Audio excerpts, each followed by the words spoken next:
Ils arrivent chez nous. Ah, ils attendent.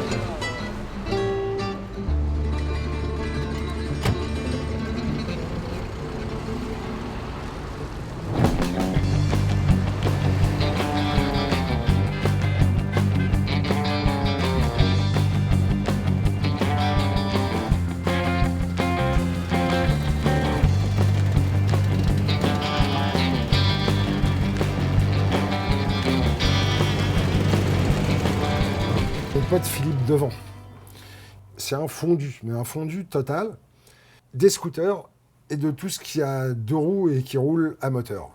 Quelques années, il s'est installé rue du Faubourg Saint-Antoine et il a organisé récemment un événement sur l'arrivée du Tour de France scooter avec l'association des commerçants de la rue Fédherbe, ce qui a encore été l'occasion de faire une grande fête dans le quartier.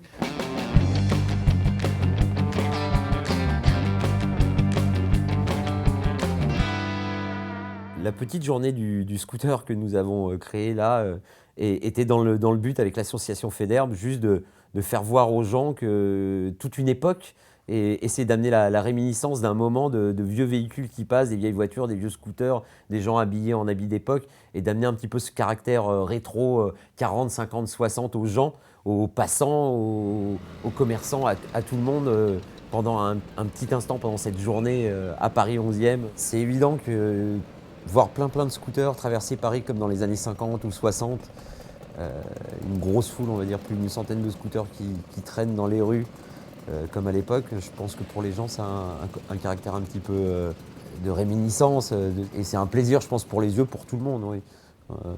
Pour nous encore plus.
Le tour des scooters était vraiment le tour du 11e arrondissement par les grands axes. En fait, on a fait le tour du faubourg.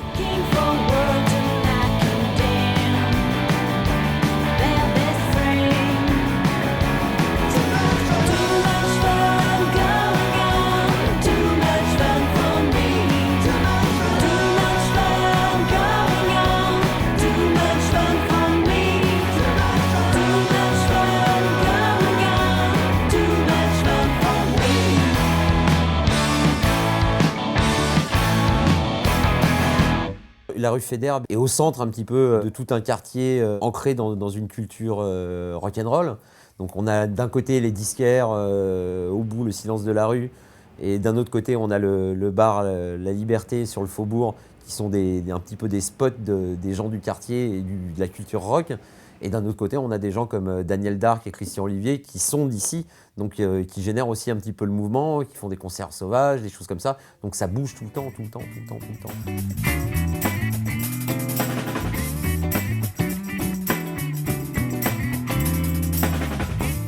Alors il y a un pôle effectivement là dans ce fameux triangle d'or que j'appelle Fédherbe, Chaligny, Fédherbe, donc Chanzy et rue Paul-Bert, c'est ce fameux triangle d'or où on a quand même quelques magasins de disques, où on a des gens qui viennent chez moi, vont à la Niche, passent à la Lib boire un verre, font des concerts à la Lib, viennent chercher des jacks ou des cordes ou des disques chez moi.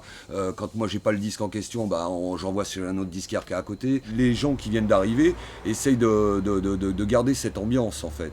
Et après, tous ceux qui habitent depuis des années revendiquent leur place, et les nouveaux essaient de s'intégrer et de revendiquer comme s'ils étaient là depuis 10 ans ou 15 ans, quoi. Faubourg Saint-Antoine, c'est vivant, ça restera toujours vivant, et je pense que ça, c'est au fil du temps, bon, c'est juste les enseignes qui changent, et la qualité de gens qui y habitent.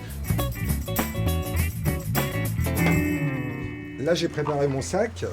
Je dois aller photographier un autre personnage du quartier, juste à côté, rue Féderbe. C'est Christian Olivier, le leader des Têtes Raides, qui s'est installé juste à côté de la boutique de mon copain Philippe Devant des années scooter. Et c'est un mec qui a apporté une touche un peu rock'n'roll et un 109 dans la rue Féderbe.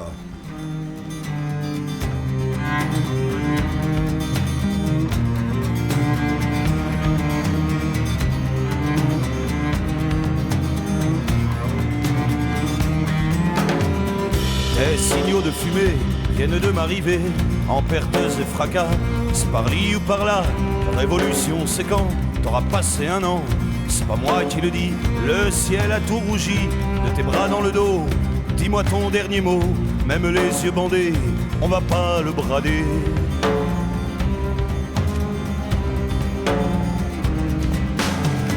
Fulgurance, offre-moi cette danse, injecte-moi les flammes de la transe. Fulgurance, offre-moi cette chance, envole-moi à m'en perdre l'essence.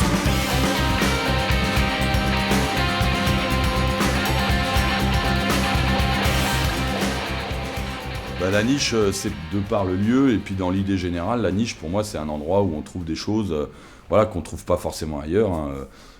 Donc la niche des Chapelets et des Têtes Raides, pour moi, c'était ça. C'est un peu un endroit où on peut vraiment baigner dans cet univers, quoi. Comme une niche, on emploie ça aujourd'hui des fois bizarrement. Il y a les niches fiscales, il y a les niches musicales, il y a les niches... Bon là, c'est la niche des Chapelets et des Têtes Raides. Et puis donc c'est ouvert aussi, bien entendu, à d'autres histoires. On commence à faire des petits trucs pour les gamins aussi. Ça, c'est un memory, par exemple, qu'on avait fait fabriquer. Donc ça aussi, petit à petit, faire des choses pour les gamins, parce que les gamins qui passent ici, ils adorent, quoi. Tous les artistes donc, du label Mon Slip, dont Mel fait partie, il y a Lola Lafont, il y a du Christinote, il y a les Chet Nuneta, il y a les Frères Guisset, il y a Puce, Jean Corti, voilà. Et tous ces gens-là, on peut les trouver à la niche. C'est vrai qu'il y a des disques aujourd'hui, pour les mettre en magasin, c'est juste très compliqué ou même pas possible. Donc c'est un lieu où on peut trouver en tout cas ces disques-là.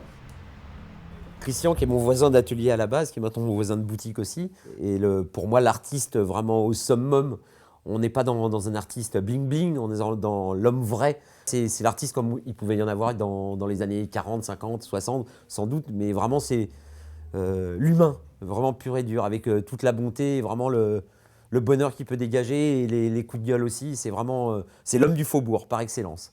Le faubourg et la rue Féderbe, notamment, c'est vrai que pour moi, ça reste... Il y a un petit côté... il y a un côté quartier, village, entre à la fois les gens qui habitent, les commerçants. C'est moins fréquent, en tout cas, d'avoir des quartiers où il existe encore, en tout cas, une âme avec des gens qui s'y retrouvent et des choses qui s'y passent, quoi. Un t-shirt bien, je pense. À la fois, c'est mon lieu de travail, à la fois, c'est un lieu où j'aime bien passer... manger le midi, des fois traîner un peu le soir, j'aime bien y rencontrer des gens. Il y a vraiment quelque chose qui s'y passe qui n'existe pas du tout à Bastille, puisqu'à Bastille, on est passé dans un autre monde, quoi. On est passé dans un autre univers. Du côté de Nation, c'est pareil. Donc on est un peu au milieu, et que dans cet espace-là, il y a quelque chose qui continue à exister, de l'ordre du village, du quartier. Là, c'est la fameuse niche qui, elle, est dehors habituellement, hein. Donc souvent, il y a des chiens qui s'arrêtent, mais il n'y a pas que des chiens, hein. Des fois, il y a des gamins qui se mettent dedans. Donc c'est la niche de la niche, quoi. Avec du zinc. Voilà, on entend le zinc.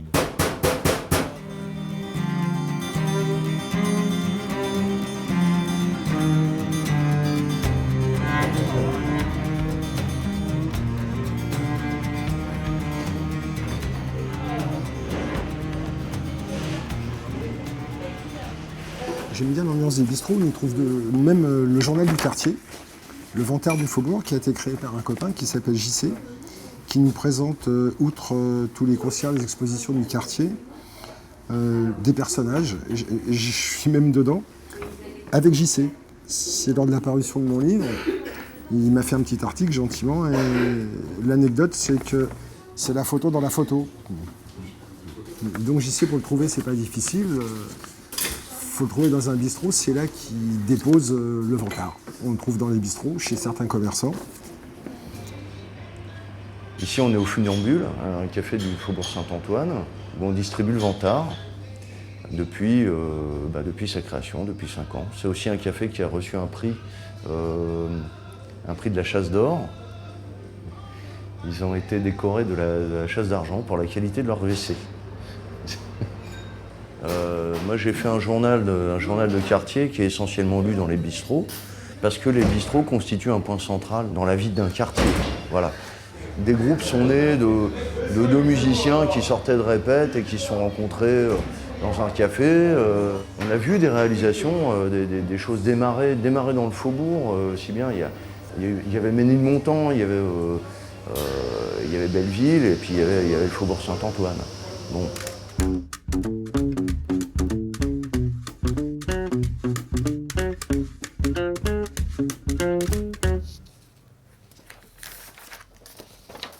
Voilà, le Vantard. C'est le journal du Faubourg Saint-Antoine, du quartier qui couvre une partie du 11e, une partie du 12e, tout autour de la rue du Faubourg Saint-Antoine. C'est un mensuel satirique, alterlocaliste, libre, indépendant, gratuit et sans pub. L'idée de départ du Vantard, c'était de publier un programme des concerts dans le quartier.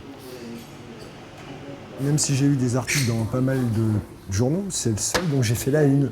Bon, je sais bien, il a 2 pages, mais c'est quand même la une. Ce petit journal, depuis des années, ça fait 5 ans que ça dure, a créé un lien social dans le faubourg. Ça nous permet de découvrir plein de personnages qu'on connaît, plein d'autres qu'on ne connaît pas. Dans les archives. L'idée, ça a été, dès le premier numéro, de faire le portrait d'une figure connue du quartier, d'un artiste, d'un musicien précis, Daniel Darc, Quentin, Rollet, une fameuse metteur en scène du quartier,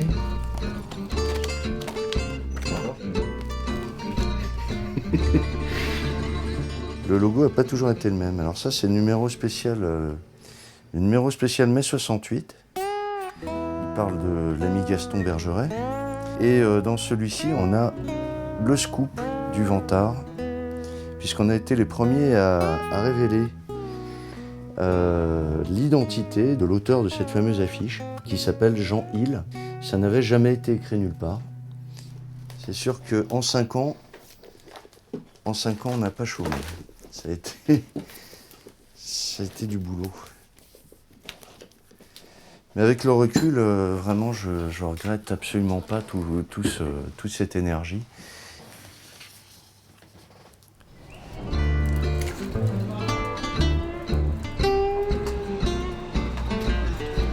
Ça, tu les gardes, tu les mets de côté. D'accord. Voilà. Et voilà. Donc ben voilà, ici on dit Vantard depuis toujours. Comme tu peux le constater, ils ont à peu près toute la collection encore en état de... Et même le recueil qui a été fait il y a 2 ans. Les premiers jours ouvrés de la semaine, au début du mois, je livre le journal dans un peu tous les bars du quartier. Donc une petite virée de zigane, comme on dit.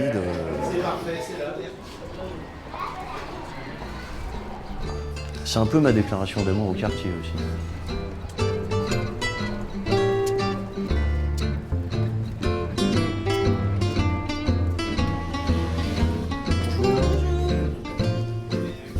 C'est le Vantard. Et voilà. Merci. De rien. Voilà, alors ici c'est la terrasse de Gutenberg. Et c'est un des endroits où les gens qui ne boivent pas peuvent aussi se procurer le journal. Voilà. Merci, bonne fin de journée. Merci à vous. Au revoir. D'abord, je le lis, je regarde s'il n'y a pas de conneries dedans. Et si ça va, s'il n'y a pas trop de bêtises. Bonjour. Je le mets là. Hop, et voilà. Les gens l'aient. Demain matin, à quelle heure il est ton train? Alors voilà, là c'est les caves de Prague. C'est tôt ça. Oh, Jean-Christophe. Guédalia. Voilà. Alors ça c'est Guédalia.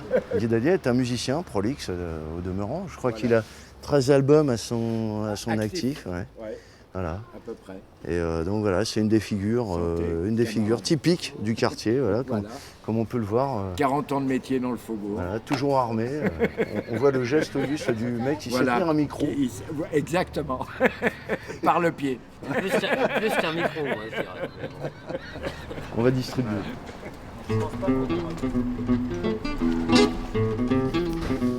C'est la trouvaille qu'on a faite dès le début, de faire une version plastifiée.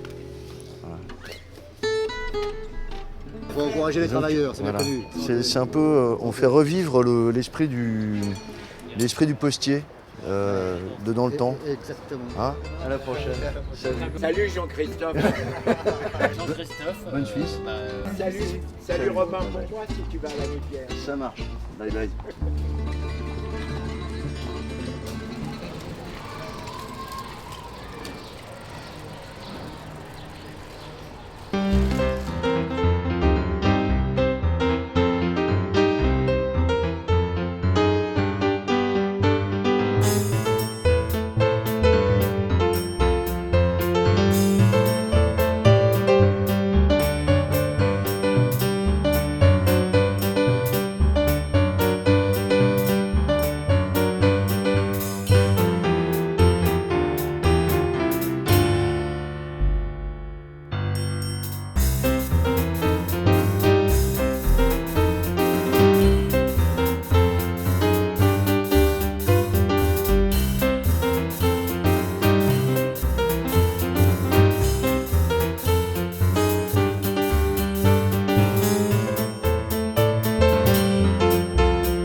C'est pire que ça, lis le début.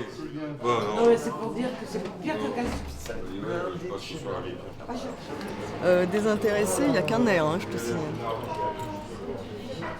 Il faut toujours qu'il y ait une faute. Hein. De toute façon, il n'y a rien à faire. On n'y arrivera jamais. Le sans faute, on n'y arrivera jamais. Des fois, il faut aller tellement vite. Vite fait sous le zinc. Genre, je décoquille un peu, dirons-nous. Voilà.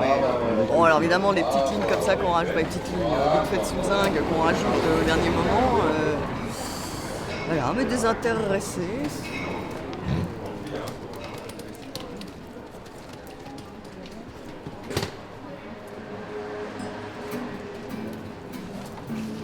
Bonjour.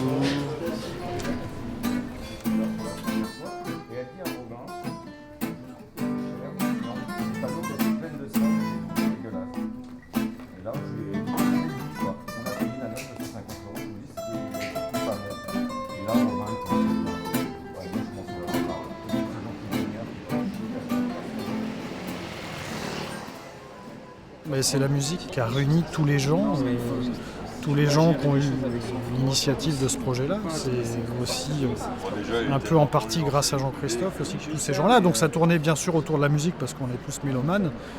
Le joueur a plus que nos heures perdues, musicien à nos heures plus que perdues. Et donc il était important, et ce point de départ était vraiment celui-ci. C'était un peu pour promouvoir un peu la musique dans le quartier.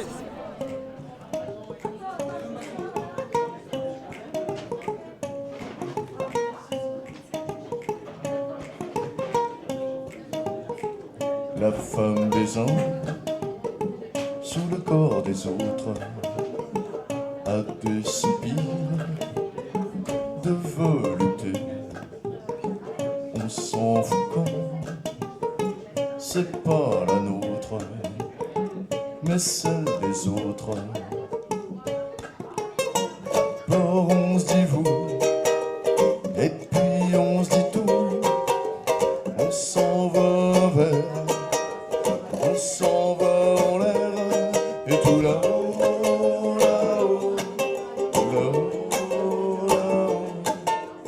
On regarde en bas, et qu'est-ce qu'on y voit? La femme des uns sous le corps des autres.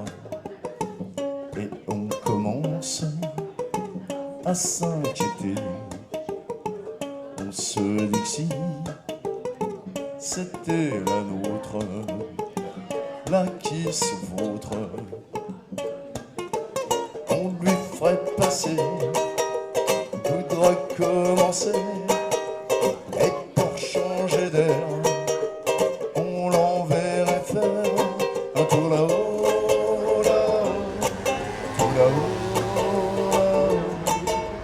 Et pour se consoler, alors on irait voir la femme des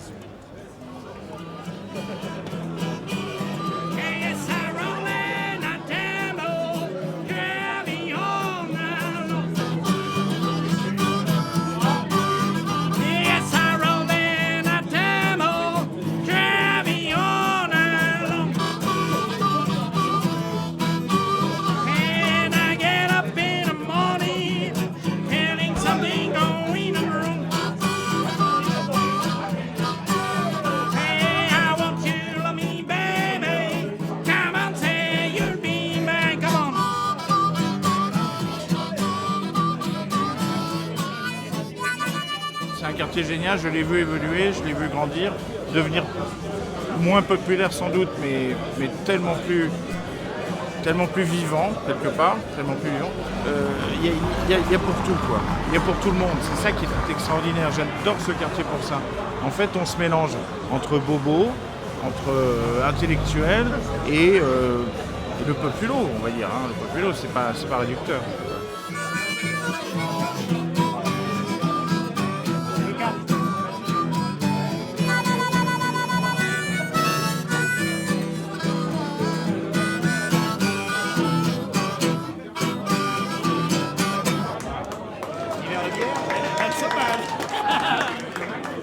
C'est un quartier extraordinaire.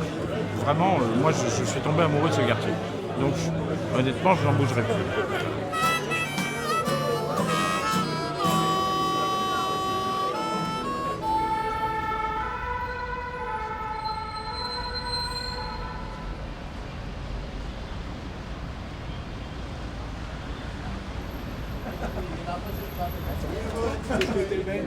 Regarde comme ils sont beaux, c'est vrai, franchement. Ce petit bar a été construit en 1858, après la révolution de 48, et il s'est appelé À la Liberté, dès le départ. Maintenant, on a gardé le nom, c'est La Liberté. Mais bon, le A a été perdu pendant ces années-là. Mais c'était un bar comme ça, sur le faubourg, où on parlait de tout ce qui plaisait pas, surtout, je pense. Et du coup, ça a gardé un petit peu ce truc-là, c'est que tout le monde vient ici pour raconter tout ce qui va pas. Je se retrouve ici parce que c'est à peu près sympa, c'est pas trop cher. Le café à 1 euro. Hein. Puis, de toute façon, si tu vas dans les autres rades, il n'y a pas d'esprit. Ici, c'est encore un bistrot, quoi. C'est pas un bar branché. Et c'est un lieu ouvert qui se doit d'être ouvert, en fait. Dans le village, c'est comme si on fermait la place du village, un peu, si je fermais le bar. Le week-end, ce serait pas normal. Ce serait contre nature, quasi carrément. J'adore une formule. Donc je dis une formule. Il y a des gens qui ont été modérément révolutionnaires et maintenant ils sont révolutionnairement modérés. C'est un choix. Ah, ce soir, Maître Lulu, Zabustin, c'est un super musicien qui vient à la Libre, un des piliers, qui vient à la Libre depuis 20 ans, qui joue là régulièrement, pour le plaisir. Premiers amours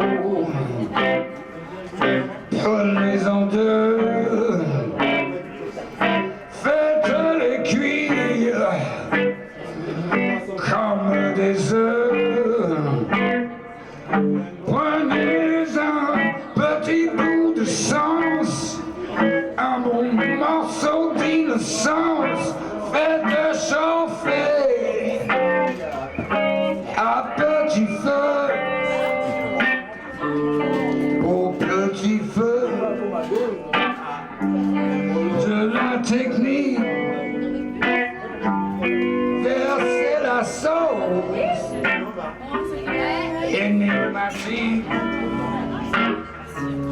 saupoudrée de quelques étoiles foirées, puis mettez les voiles.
Je viens d'Australie et je vis dans le quartier. Alors je viens jouer dans les bars du faubourg et des environs chaque semaine. Ce bar, le Bizarre Café, je m'y produis depuis 4 ou 5 ans peut-être. L'idée dès le départ c'était de faire un endroit chaleureux et convivial, très simple, un peu à notre image. Ça fait grand plaisir de venir jouer ici parce que tu ressens ça, même en venant ici une fois par mois avec Chris. Quand tu arrives ici, effectivement, tout le monde te dit bonjour, ça va bien, comme si tu étais du quartier. C'est une vraie fierté d'être dans cet endroit qui me correspond aussi, moi, bien, je trouve, parce que c'est un endroit simple, c'est pas de bobo, c'est pas populaire, c'est un petit peu tout ça à la fois, mais j'adore ce quartier.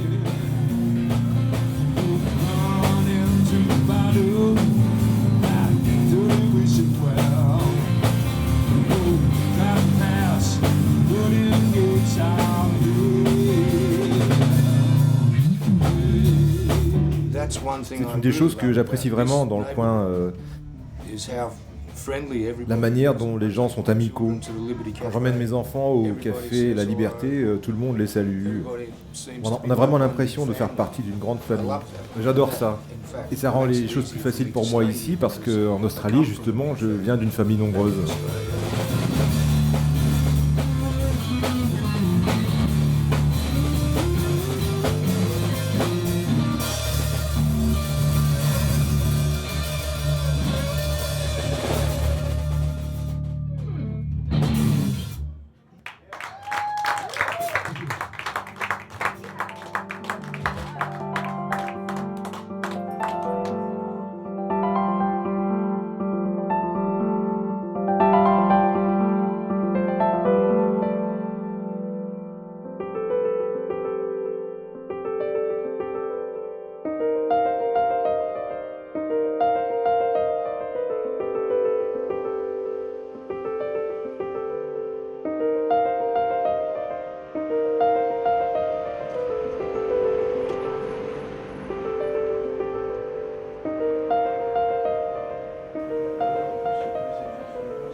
On est le 27 à 18h et voilà où on est le vantard comme chaque mois.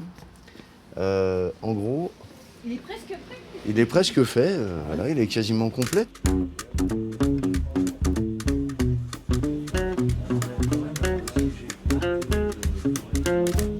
ici, on est à GPS, qui est l'imprimeur du Vantard depuis 5 ans.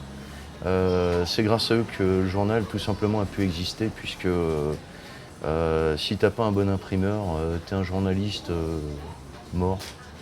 Je vais sponsoriser le dernier numéro parce que c'est avec une petite larme à l'œil quand même que ça se finit. Voilà, ça se finit. Bon, bah, si j'avais vraiment du temps, j'aurais aimé assister. J'y sais pour l'aider, pour continuer, mais je suis comme tout le monde, il faut que je travaille plus pour gagner moins. On aurait dû les vendre. Non, mais c'était plein d'informations, puis c'était rigolo, quoi. Bon, il y a toujours nos blagues à lire, les noisettes de l'écureuil. Ah, merci, Julie. Oh bah non, mais c'était vraiment un plaisir. Ben oui. La nostalgie n'est plus ce qu'elle aurait dû être. La mémoire de la rue, pas l'hospice de Bicêtre. Mais non, y a que des chialeux qui pleurent sur le passé, qui veulent plus être heureux, qui préfèrent râler. La nostalgie, c'est la misère, l'art de se torturer pour rien. C'est pas de pleurer sur hier qui nous rendra heureux demain. Alors voilà, bah là on est en train d'enterrer le Vantard. On est en train de fêter le 50e numéro et dernier, ultime. On a fait exprès de faire ça à peu près là où c'est né il y a 5 ans, dans les mêmes conditions, c'est-à-dire bourré un dimanche après le marché, en disant bah tiens on va faire un journal. Donc voilà, 5 ans plus tard, on a dit bah tiens on va enterrer le journal. Le Vantard, c'est le journal de quartier. C'est de la feuille de chou, c'est le quartier, c'est le village, c'est voilà, la bistrot. Le plus beau papier de ma vie, oui, la une du Vantard. Voilà ce que j'en retiens. Voilà ce que j'en retiens d'avoir fait la une du Vantard. Grâce à Gilles qui nous connaît tout, qui nous fait comme une grande famille, un vrai village. Ce qui est dommage, c'est qu'on ne va plus être au courant de rien dans ce quartier. Et déjà qu'on avait du mal à se retrouver, et je ne sais pas ce qui va se passer maintenant, tu comprends ? Ça va me manquer parce que c'est aussi un journal d'information, un journal un peu de déconnade, la bistrologie, les crobards, tous ces trucs-là. Non, moi j'aimais vraiment bien.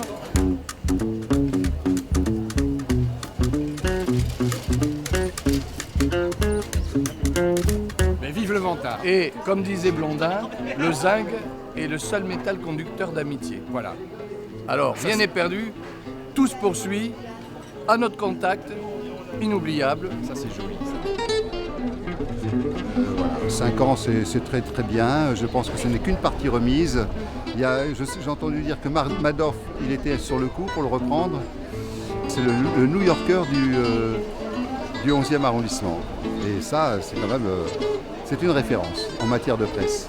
Le Vantard comme feuille mensuelle interlocaliste libre et sans pub n'existe plus, mais le Vantard comme concept immanent et transcendant persiste. Et là, on a des tas d'idées, mais ce sera la surprise.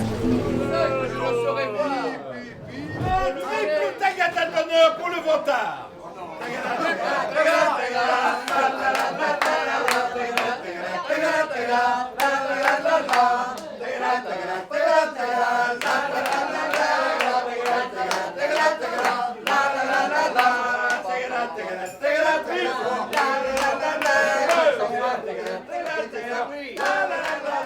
La nostalgie n'est plus ce qu'elle aurait dû être.